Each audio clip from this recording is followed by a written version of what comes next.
je profite d'un séjour à Troyes pour y célébrer l'anniversaire du père Joseph-Marie Perrin, un très grand prêtre dominicain, l'un des plus grands du XXe siècle, qui naquit à Troyes le 30 juillet 1905 et qui aurait donc aujourd'hui 120 ans. Alors j'aurais pu pour cela choisir la cathédrale de Troyes, la cathédrale Saint-Pierre et Saint-Paul, puisque c'est là-bas qu'a été ratifiée la fondation de l'ordre du Temple, un endroit donc essentiel. Mais j'ai choisi plutôt cette église absolument sublime de Sainte-Madeleine, une église où durant ses premières années, disons Joseph-Marie Perrin, qui n'était évidemment pas encore prêtre, aimait à passer de longues heures, puisque le père Joseph-Marie Perrin a toujours été magdalénien. N'oublions pas qu'il n'a passé que très peu de temps à Troyes, puisqu'il a intégré le noviciat de Saint-Maximin en 1922, alors qu'il avait 17 ans. Il a d'ailleurs dû demander une dispense au pape Pie XI pour pouvoir être prêtre, du fait de sa cécité.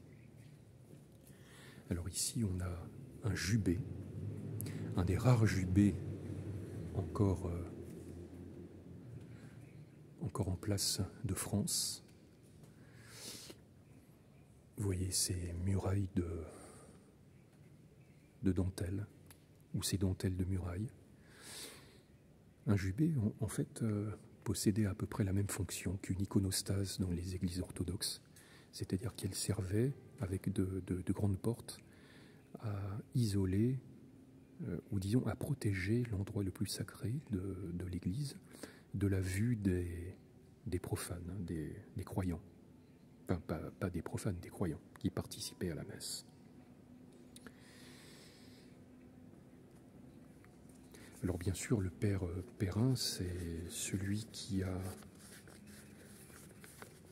participé, enfin qui a conçu l'un des ouvrages les plus importants sur le christianisme, L'attente de Dieu, dans lequel il publie des lettres de Simone Weil, des lettres, des textes sur Noé et sur les religions anciennes, non chrétiennes, puisque le père Perrin était un ami, et même plus que cela, de Simone Weil. Il écrit dans son introduction d'une 50aine de pages à l'attente de Dieu: ce que j'étais pour elle, un prêtre, le seul prêtre qu'elle connut, ce qu'elle était pour moi, une âme que j'avais la terrible responsabilité de servir et qui me faisait l'émouvante confiance de me parler de sa vie avec Dieu. Ici, on a une statue, une sculpture de Sainte Marthe, vraiment prodigieuse.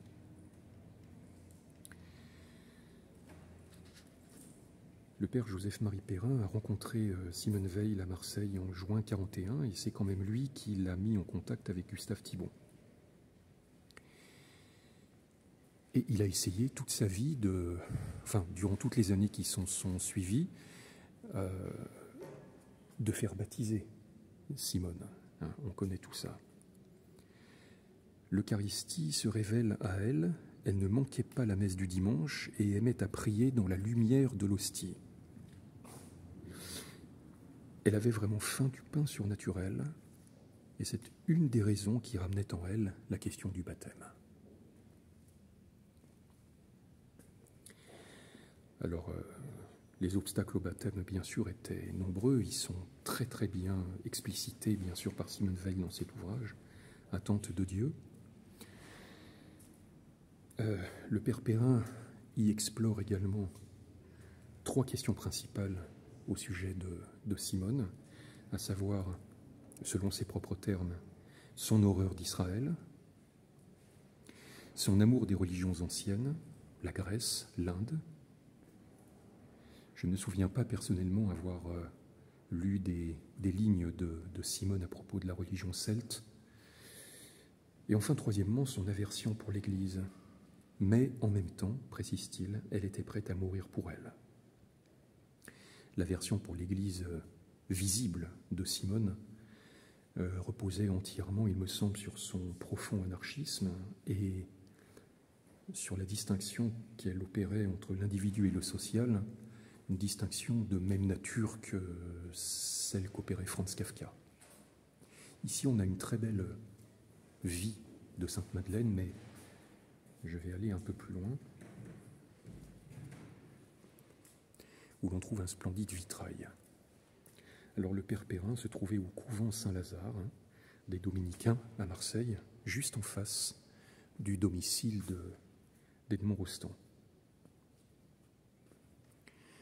Voilà un vitrail du XVIe siècle, avec le vitrail se lisait en commençant par la gauche, enfin en bas à gauche, et jusqu'en haut. Et là, je vais lire ces quelques mots très émouvants du père Perrin à propos de Simone Weil.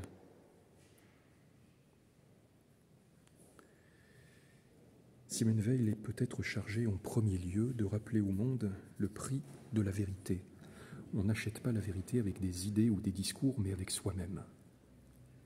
C'est celui qui fait la vérité qui vient à la lumière, dit l'Évangile. Il suffisait d'avoir rencontré Simone sous son large béret, dans sa grande cape brune et avec ses gros souliers, surtout de l'avoir entendue affirmer, sans aucune considération de personne ou de circonstance, ce qu'elle pensait être vrai, pour pressentir que seule la vérité comptait pour elle. On peut discuter ses idées, on ne peut pas mettre en doute sa sincérité.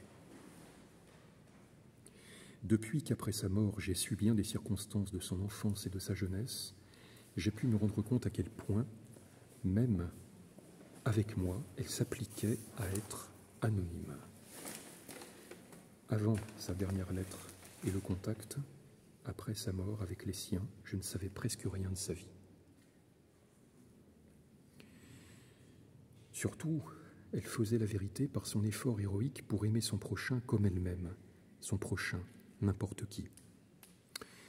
C'est, s'il est permis de parler des secrets de Dieu, sans doute par là, que sans connaître Dieu, sans le prier consciemment, sans foi explicite dans le Christ, elle eut accès d'un coup aux magnificences de la vie mystique communiquée par Dieu à ses amis de choix.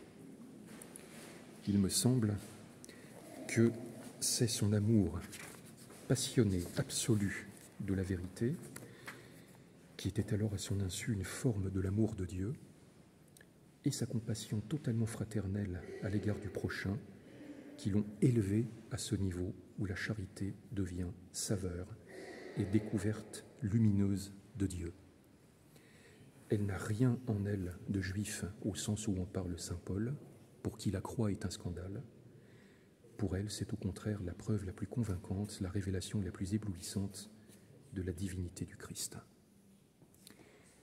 À quelle altitude faut-il être monté pour comprendre, pour sentir comme une nécessité la convenance de la croix,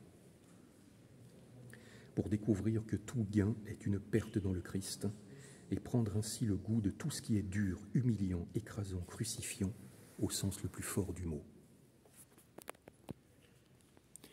Il y a une autre femme, là c'est moi qui reprends la parole, il y a une autre femme qui est montée à une altitude aussi élevée, c'est Sainte Marie-Madeleine que l'on voit tout là-haut, élevée par les anges au sommet de la Sainte-Baume.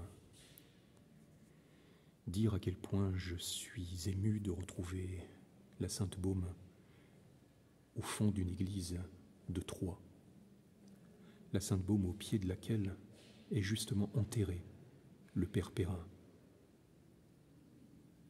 depuis avril 2002, aux côtés du père de Vaucoux du Buisson, dont je parlerai une autre fois.